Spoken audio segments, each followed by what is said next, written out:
Nah, pertama saya mau kasih contoh lagi bagaimana kita menemukan sesuatu dari apa yang kita baca, lalu sesuatu itu bisa dikembangkan jadi artikel atau jadi paper ya. Eh, Misalnya tentang alat Tritunggal di dalam buku 1 ya dari John Damaskus tentang The Orthodox Faith. Nah, ini pasal 8 ya.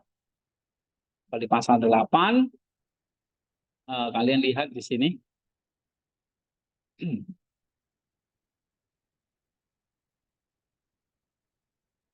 Ini ya mengenai alat Tritunggal Maha Kudus. Oke. Nah, pertama kan saya suruh kalian kutip ya, kutip langsung. Nah, misalnya katakanlah di sini saya bikin ada 50 ya. Ini saya kutip dari buku buku yang lain ya, bukan bukan terjemahan ini, tapi bukan terjemahan ini, tapi buku bahasa Inggrisnya. Oke. Maka ini halamannya beda-beda ya. Nah, habis itu kan kamu melakukan transkripsi. Transkripsi itu artinya ya kamu kutip, ini udah selesai ya. Transkripsi itu kamu mengutip bacaannya. Kamu ubahkan apa jadi teks atau jadi kutipan langsung aja. Kalau wawancara ya kamu harus jadikan eh,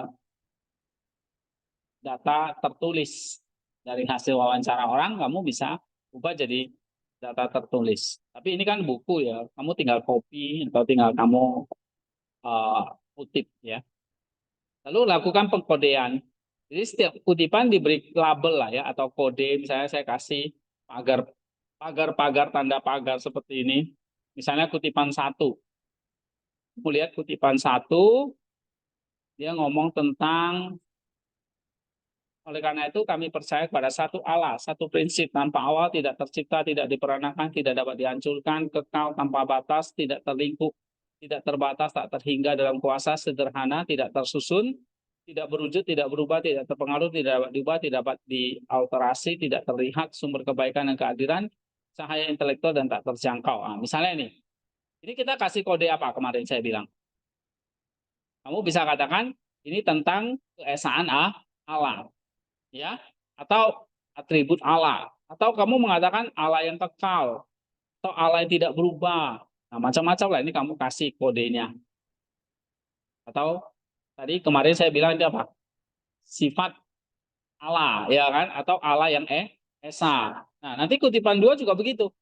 Bahas apa ini? Atribut Allah kah? Atau Allah itu pencipta? Atau Allah itu apa gitu ya? Atau pribadi anak, Bapak, Roh Kudus, dan sebagainya. Nah, kamu kasih kode seperti ini. Misalnya kutipan nomor 11. Kutipan nomor 11. Nih. Satu substansi, satu keilahian, satu kebajikan, satu kehendak, satu operasi, satu ini pangheranan sih. Satu sonship ya, apa namanya? Satu keanakan lah ya. Terus satu kuasa, satu dominasi, satu kerajaan. Ini satu kerajaan ini mungkin ya. Nah, satu kerajaan. Ini tentang apa? Kalau 11 saya akan tulis ini tentang eh, pribadi atau tentang Tritunggal. Atau ini tentang pribadi Bapa, Anak, dan Roh. Oke, dan ini dalam konteks baptisan ya. Nah, jadi kita kasih kode-kode seperti itu. Oke, kamu bahas apa? Apakah itu tentang perintah baptisan? Apakah ini tentang Allah Bapa? Ya, saya sengaja kasih pagar-pagar seperti ini supaya eh, itu menunjukkan kode.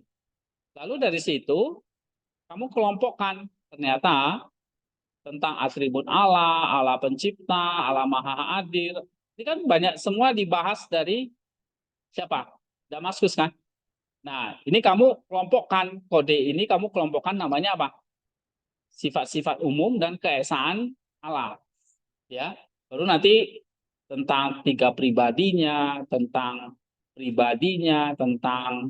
apalagi nih, eh, baptisan, tentang penyembahan tunggal, tidak tercipta, ya. Nah, ini kamu bisa mengatakan ini tentang keberadaannya dalam tiga pribadi. Lalu masing-masing pribadi ada sifatnya, ya kan? Bapa, Anak, dan Roh Kudus. Nah, ini seperti ini. Baru nanti ada relasinya. Lalu, nah ini Chrysostom juga, Damaskus juga bahas tentang ada perbedaan antara peranakan ilahi, kelahiran ilahi dengan mencipta. Lalu yang terakhir analoginya, yang kayak kemarin ya kan. Nah, analoginya ini kan tentang api dan cahaya kan waktu itu. Nah, terus tentang keterbatasan analogi, tentang melampaui pemahaman. Nah, ini semua melampaui pemahaman itu kutipan nomor berapa? Kan ada di sini. Melampaui pemahaman. Misalnya di kutipan nomor, nah nanti cari deh ya. Nah, itu contoh. Oh, ini berarti kategorinya atau temanya analogi. Nah, kamu tinggal dari kategori-kategori di atas, kamu tinggal kelompokkan. Misalnya, kamu buat temanya. Nah, ini yang keempat membuat tema. Misalnya nih, tema satu keesaan Allah. Oke, yang kedua realitas dan perbedaan ketiga pribadi. Yang ketiga, mungkin kamu bahas asal-usul dan hubungan timbal balik. Yang keempat, kamu bisa bahas kontras fundamental antara kelahiran atau keluaran ilahi dan penciptaan. Apa beda kelahiran dan penciptaan? Dan masalah analogi tadi. Misteri Tritunggal itu melampaui pemahaman akal, maka kita perlu pakai penggunaan analogi yang ilustratif dengan batasannya tentu. Ya. Nah, misalnya ini nanti jadi poin-poin temuan. Jadi tinggal dapat poin-poin temuan. Nanti pada akhirnya adalah kamu mau menulis artikel nih. Ada abstraknya, ya, ada pendahuluan. Tapi waktu kamu menulis artikel kan yang saya minta bukan mengerjakan abstrak, pendahuluan, metode nanti dulu. Tapi kamu kerjakan hasil. Hasilnya 5 ini tadi. Keesaan Allah, realitas dan perbedaannya, asal-usulnya atau relasinya, terus tentang perbedaan antara penciptaan dan kelahiran, dan misteri Tritunggal dalam penggunaan analogi. Nah, itu 5 ini. 5 inilah temuannya. Ya kan? Nah, temuannya baru nanti dibahas atau didiskusikan. Nah, didiskusikan seperti ini. Ya. Nah, jadi yang menjadi papernya dari kalian itu adalah poin mana? Temuan dan atau hasil dan pembahasan. Cuma prosesnya adalah nggak tiba-tiba ya. Kamu dapat 5 poin itu tiba-tiba. 5 poin ini misalnya, tema 1 sampai 5 ini dapat dari ngarang? Enggak, dari hasil ini. Kutipan-kutipan yang kamu sudah kelompokkan. Ya. Misalnya tadi ada 50 kutipan ini. Ya, ada 50 kutipan, terus setiap kutipan kamu kasih kodenya. Misalnya kutipan nomor 50. Oh, ini tentang Allah Bapa. Bapa tidak diperanakan, tidak dari pribadi lain. Ya. Nah, ini nama kodenya. Baru nanti kamu lihat mana kode-kode yang sama.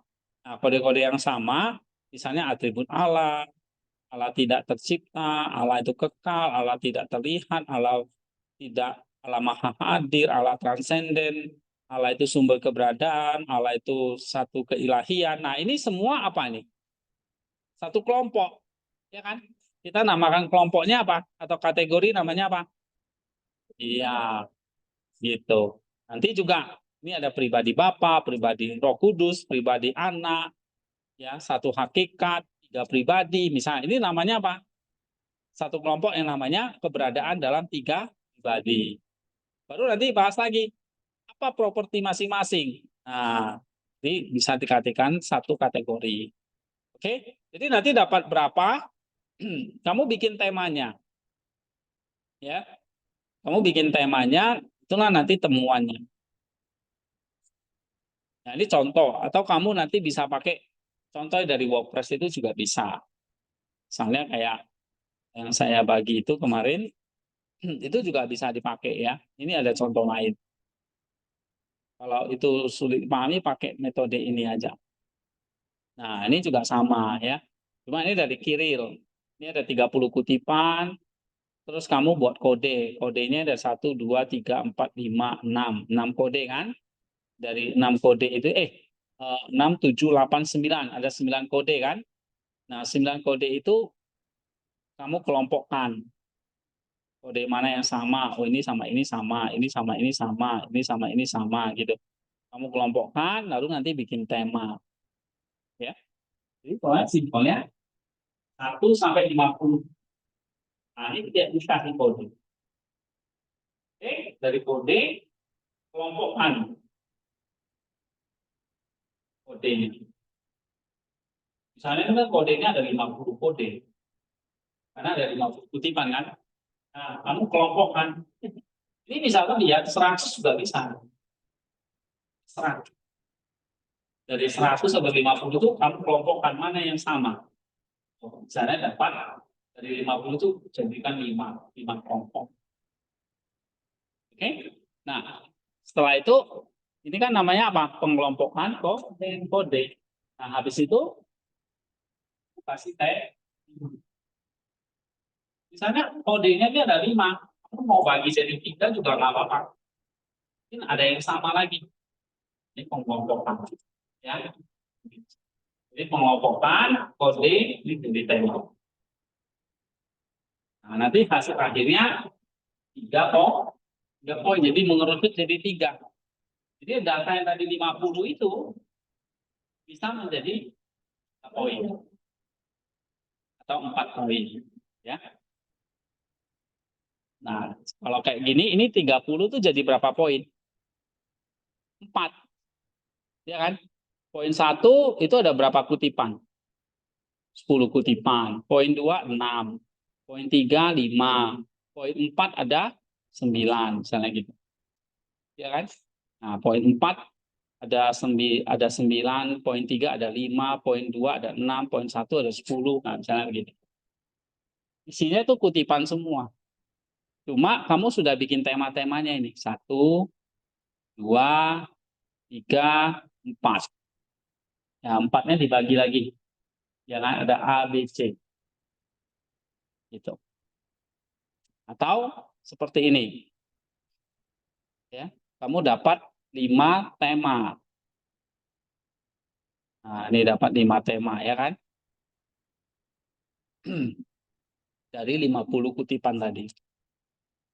Oke, ini ada contoh ya. Oke, ada pertanyaan nggak di sini? Ya, aja di smart.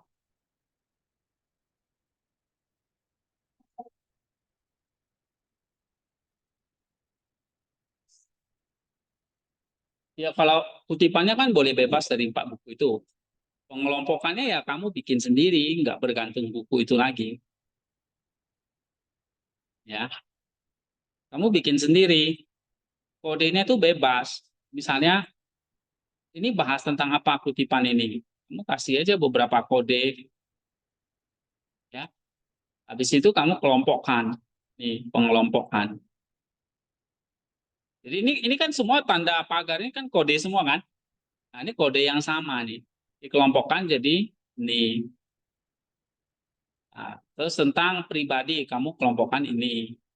Tentang properti Allah kamu kelompokkan gini. Properti dari pribadi itu ya.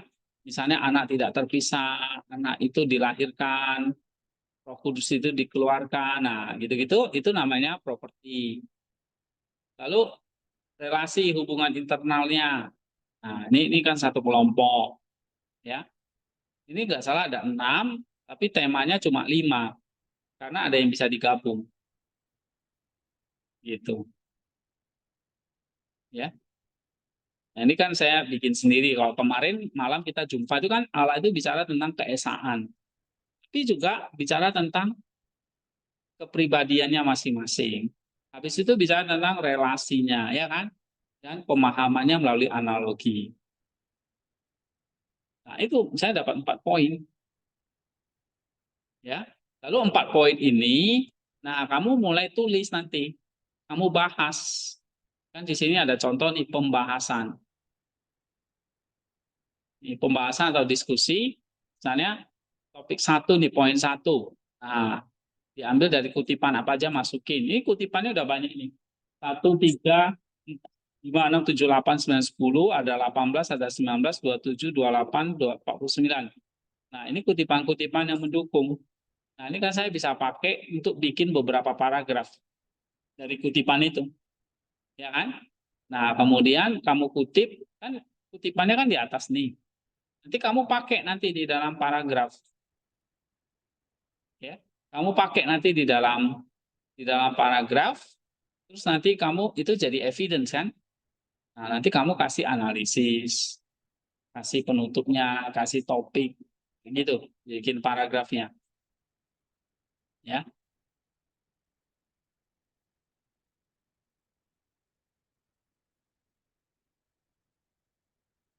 Oke. Nah, misalnya nih, semua pertama ini buku oleh kutipan-kutipan dalam kategori 1. Kutipannya apa saja? 1, 2, 3, seterusnya. Secara fundamental, menetapkan landasan monoteistik yang tegas bagi teologi Tritunggal Santo Yohanes. Dengan menekan satu substansi, satu keilahian, satu kebajikan, satu kehendak, satu operasi. Kan gitu kan dia ngomong. Yohanes menolak segala gagasan tentang keberadaan banyak Allah atau pembagian esensi ilahi. Nah, itu kan. Kamu kasih analisisnya. Udah, nanti pindah lagi kalimat berikutnya, paragraf berikutnya. Oh, ambil kutipan 1. Kutipan 1 kan menggambarkan Allah sebagai entitas yang mutlak, unik, transenden, imanen, maha kuasa, dan tidak berubah. Nah, interpretasi temuan ini adalah bahwa bagi Yohanes, diskusi tentang Tritunggal selalu dimulai dan diakhiri dengan pengakuan akan keesaan ilahi yang tanpa kompromi. Nah, gitu. Ini kan tidak bisa jadi beberapa paragraf ini. Ya, misalnya ini bisa satu paragraf, ini satu paragraf tentang topik apa gitu. Nah, terus ini memberikan makna penting bahwa bagi pluralitas kewilayahan bukanlah hal substansi atau kuasa, melainkan dalam cara keberadaan. Jadi yang disebut pluralnya adalah cara keberadaannya. Yang disebut mono satu itu adalah atributnya, ya, atau esensinya itu satu. Tapi cara keberadaannya banyak, yaitu melalui pribadi. Ya. Nah, nanti ini kan poin 1 tentang keesaan esensi dan atribut Allah yang tak terbagi. Ini kan nanti bisa jadi beberapa paragraf. Pakai kutipan-kutipan ini. Misalnya saya ambil contoh kutipan nomor 1, bahas tentang daftar atribut Allah kan, yang panjang itu kan. Nah, ini menggambarkan Allah sebagai entitas yang mutlak, unik, transenden, imanen, maha kuasa, tidak berubah. Lalu kamu ngomong, oh maksudnya ini adalah bahwa diskusi tentang Tritunggal selalu dimulai diakhiri dengan pengakuan keesaan ilahi yang tak terkompromi. Nah, gitu. Jadi kembali lagi bikin paragraf kayak dulu. Mana? Paragraf kayak dulunya itu ini. Eh,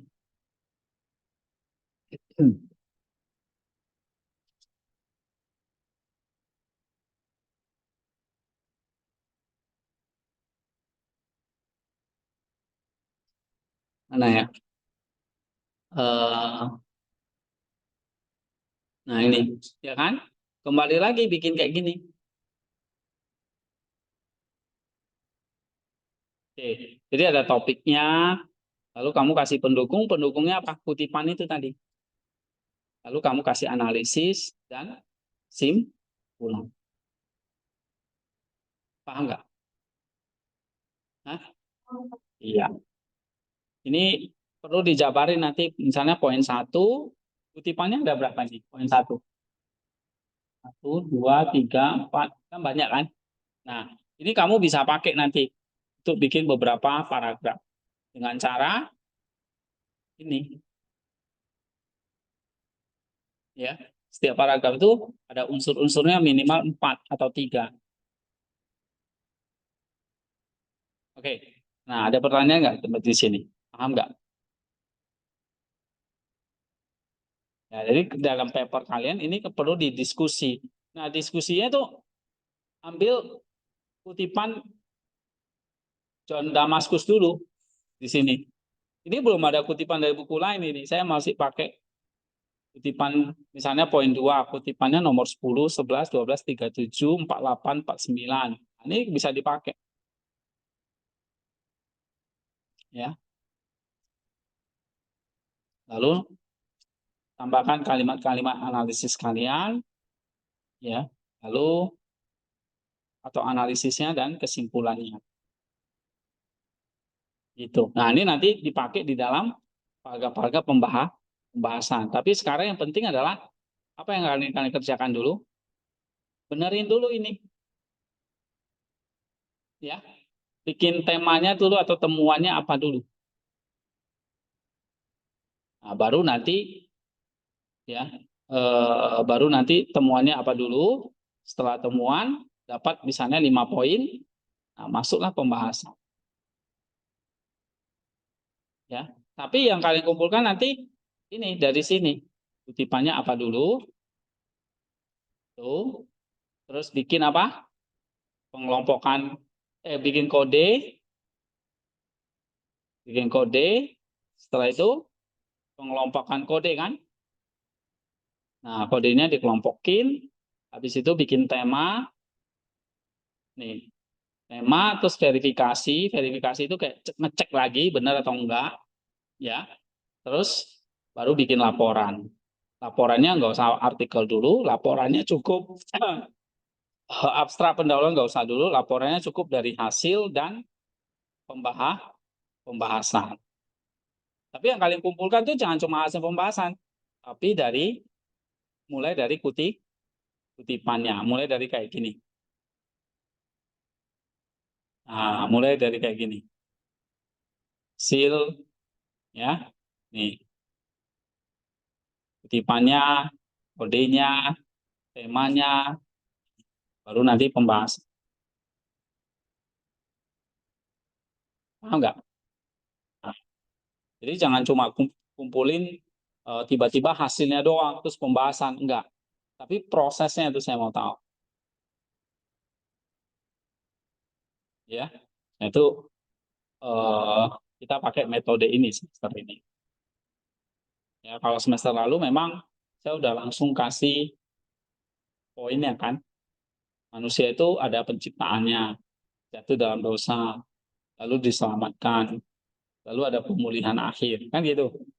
Nah, kalau ini kamu harus cari poinnya sendiri. Gitu. Oke, ada pertanyaan nggak? Hmm? Nggak ada, berarti udah ngerti ya.